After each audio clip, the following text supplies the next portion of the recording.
Hello everyone! Ako si Maria Teresa Mendoza. Inaanyayahan ko kayong manood ng BM Power OFW at i-discover natin yung mga worst experience ko sa Middle East. Ma'am Teresa, gano'n na rin po kayo katagal na OFW? 12 years na po. 12 years. And dito lang po or iba't ibang bansa Sa rin? Kuwait po yung 3 years. Kuwait, okay. So, originally, taga saan po kayo sa Philippines? Quezon Province. Sa Quezon Province. And way back before, ano po yung pinaka-reason ninyo kung bakit kayo nakapag-decide na mag-work abroad? Gusto ko kasing yung mga anak ko, maitaguyod. Kasi nung time na yun, iniwan ako ng asawa ko. Kaya ako yung may posibilidad na umalis para mapalaki ko na maayos yung mga anak ko. Ilan po yung anak ninyo? 2. Dalawa. And that time na nag-decide ka mag-abroad, ilang taon pa lang sila? 2 years at saka 6 years old.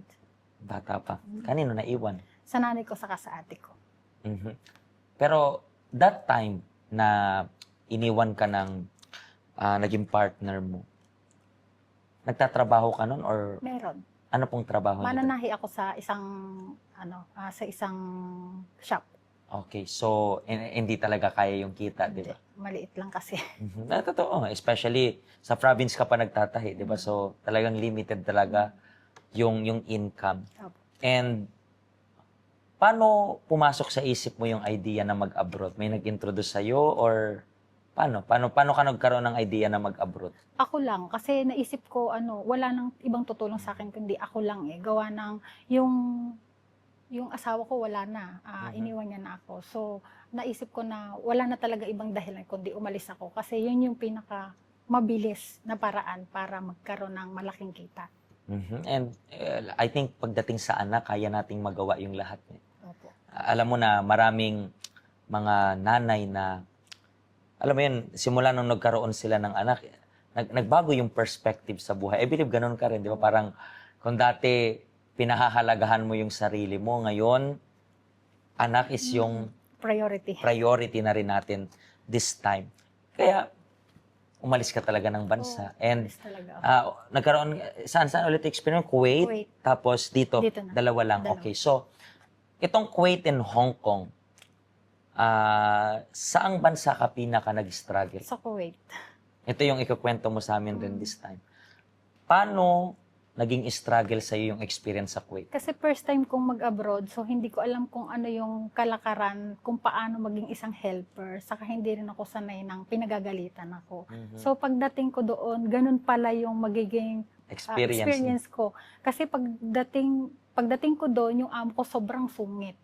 Na mag-aabang kami sa pintuan ng kwarto niya para pagkaligo niya, nandun na ako, nakaabang ako, pupunasan ko yung legs niya ng Vaseline, ng towel, tapos parang isasalon ko pa siya, lahat-lahat gagawin ko, ganon. Tapos hindi lang yun, naging electrician pa ako doon. Tubero pa ako doon. Totoo. Opo. So, kailangan mong matutunan lahat ng yun. Kailangan, kahit mahirap. And then, paano mo siya kinaya? Nagtiyaga ako. Nagtiis, kahit masakit, pinilit ko yung sarili ko para maitaguyod ko yung mga anak ko. Kasi sinabi ko din sa sarili ko, hindi naman to habang panahon dito ako. Kailangan ko lang para sa mga anak ko, para maitaguyod ko sila. Ilang years ka po doon? 3 years. 3 years. Tumagal ka pa rin ng 3 years. Kasi inaway ko na yung amo ko. Gusto ko nang umuwi. Pero supposed to be ilan lang dapat yung contract mo doon? 2 years lang. Tapos nasabi ko nung ayoko na kasi nga sobrang sungit niya, parang kang nakatungtong sa numero. Konting galit siya, parang pakiramdam mo, wala ka nang ginagawang tama. So, pero bakit parang meron pang isang contract? Kasi kung nag 3 years ka. Kasi gawa ng visa ko, hindi ako pwedeng lumabas ng walang visa sa airport. Kailangan may visa ka pa rin sa loob para paglabas ko sa kanila yun ikakat. Kaya umabot siya ng 3 years.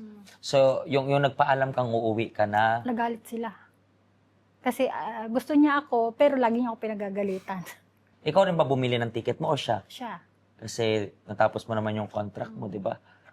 Pero ayaw ka talaga niyang pakawalan. Oo, kaya naging worse din yung ko doon. Hindi niya ako pinakain. Hindi niya ako pinakain, pinahirapan niya ako. Hinawi ko na siya talaga. Pero doon ba sa Middle East, especially diyan sa Kuwait, Kasi importante itong programs rin natin kasi maraming nanonood sa atin dito na hindi lang OFW. May mga nanonood sa programs natin na balak. Di ba? For sure. Kasi syempre nakakarinig sila ng mga true-to-life stories ng mga OFWs. Kaya nga informative tong videos na to. Bakit? Kasi yung mga taong nagbabalak, magdadalawang isip sila, okay, sure ba talaga ako doon? Diba kasi I think dito sa episodes natin this time, pangatlo ka na nag-Kuwait. So imagine niyo po yun kung gaano karaming Pilipino pumupunta doon na hindi prepared yung mind. For example, sa case mo, hindi, kung napanood mo to, sabi natin, let's talk about like this. Kung halimbawa, kung pupunta ka ng Kuwait, tapos napanood mo tong story na to, anong may isip mo? Nakakatakot. Tingnan nyo. At hindi natin tinatakot yung tao. Pine-prepare natin yung mentality kasi minsan maku-culture shock sila. Minsan may employer shock rin. Katulad ng nangyari sa'yo, di ba? Siyempre, ano ba yung thinking mo work abroad, di ba? Siyempre, yes, mahihirapan pero you never expected na ganyan pala talaga kahirap. And then pagbalik mo ng Pilipinas, Hindi pa ako pero plano ko na mag-abroad ulit. Kasi nga, syempre, walang trabaho Income doon, walang income. Kaya, nagbalak ulit akong umalis. ang binalak mong bansa na is Hong Kong na agad or Hindi po. ano talaga? Sa Dubai. Dubai. Oo. And then, Tapos, na-scam ako doon, wala palang job order. magkano rin yung nawala sa'yo nun? 10K. 10K lang naman kasi yun ang inuna Hindi niya. 10K lang kasi 10K is 10K, di ba? Ang hirap kitain. And that was how many years ago? 2016. But even though, imagine mo yun, 2016, that 10,000 pesos is a lot. Up until now, it's a lot, but it's way, way more yung value ng 10,000 before. And then may scam lang para sa wala. Pinaghirapan mo yon, halos ma-torture ka doon sa Kuwait, and then mawawala lang ng parang bula. And then yung na-scam ka, Dito na po ako kasi nandito yung pinsan ko. so siya na rin yung parang reason kung bakit naisipan mo dito. And gano'n ka na po katagal dito sa Hong Kong? 8 years. 8 years. And nakailang employer ka na? Dalawa. And so far, dito is okay. Napakaganda. Napakaganda. Please, hindi namin kayo kinukumbinsi na pag Hong Kong kayo, ha? Maganda lang talaga yung batas dito, di ba? Organized. Maayos kasi yung naging amo ko. Pareho. Pareho. Sa unang amo, ilang taon ka doon? 6 years. And then ito ngayon, 2 yung years. 2 years na. Nakarenew ka na ng contract sa kanila. So, tingnan ninyo. I believe, hindi lang sa pagiging amo, pero yung paggana ng batas eh. Diba? Parang dito, napoproteksyonan tayo. Diba? Dito, hindi ka pwedeng maltratuhin. Hindi. Diba? Kasi it's against the law. Pwede silang makulong. Diba? Doon, pwede nilang baliktarin yung kwento, ikaw pa yung makukulong. Alam natin yun. And, gano'n ka na po katagal dito sa Help Center? 1 year and 8 months po. So, 2 years ka na rin. And, ano naman po yung natutunan mo dito sa Help Center na bilang isang OFW, nakakatulong yun? Natutunan ko dito na masama pala yung chismis. Bakit mahilig ka sa ganon? Nakikinig lang ako pero hindi naman ako nagchichismis. Tapos, natutunan ko rin magpatawad. Natutunan ko yung i-handle yung financial ko. Marami. Natutunan ko kung paano makipagkapwa-tao kasi bumaba yung self-esteem ko sa Kuwait. So, lahat ng yan is natutunan mo dito sa Help Center. Kasi kayo pong nanonood sa amin, alam nyo po na ang dami naming mga activities dito sa Help Center. For example, na alala ko na yung tungkol sa self-esteem niya. Meron rin po kaming meeting para sa mga kababaihan rin. Tinatawag namin yun na Godlywood Self-Help. Yes, alam ko na hindi naman to consistently kasi nangyayari lang yun once in every 2 months. Pero binuboost yung self-esteem ng mga kababaihan. Meron rin kaming mga meeting para sa kalalakihan. Meron rin kaming meeting para sa mga middle age. May mga meeting kami para sa young adults.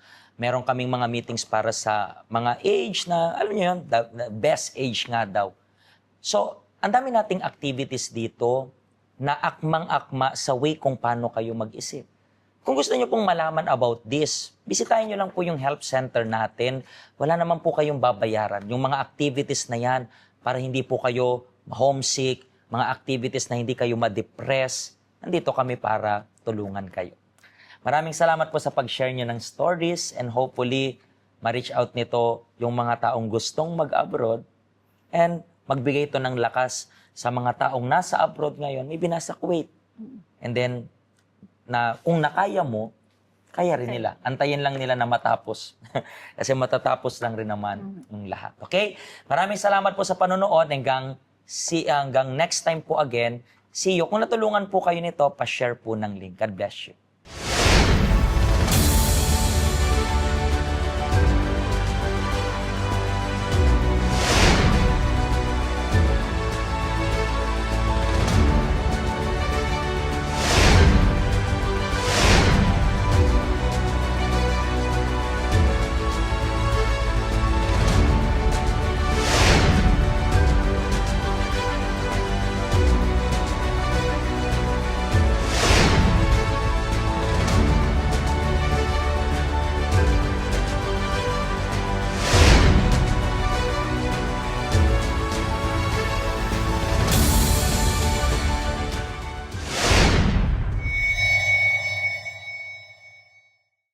Hello, ako po si Pastor Joshua dito po sa UCKJ Health Center dito po sa Hong Kong. At yung mga napanood nyo pong testimony ay mga testimony ng mga OFW dito sa Hong Kong. Pero I believe makaka-relate rin naman kahit nasaan po kayong bansa. Basta OFW.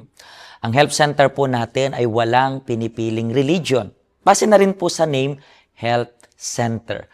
Kung kailangan nyo po ng karagdagang information, nandito lang po sa baba lahat ng information na kailangan ninyo. Kontakin nyo lang po kami at magiging masaya po kami na matulungan ka, ma-assist ka, nasaan man po kayong bansa. Pagpalain po kayo ng Diyos.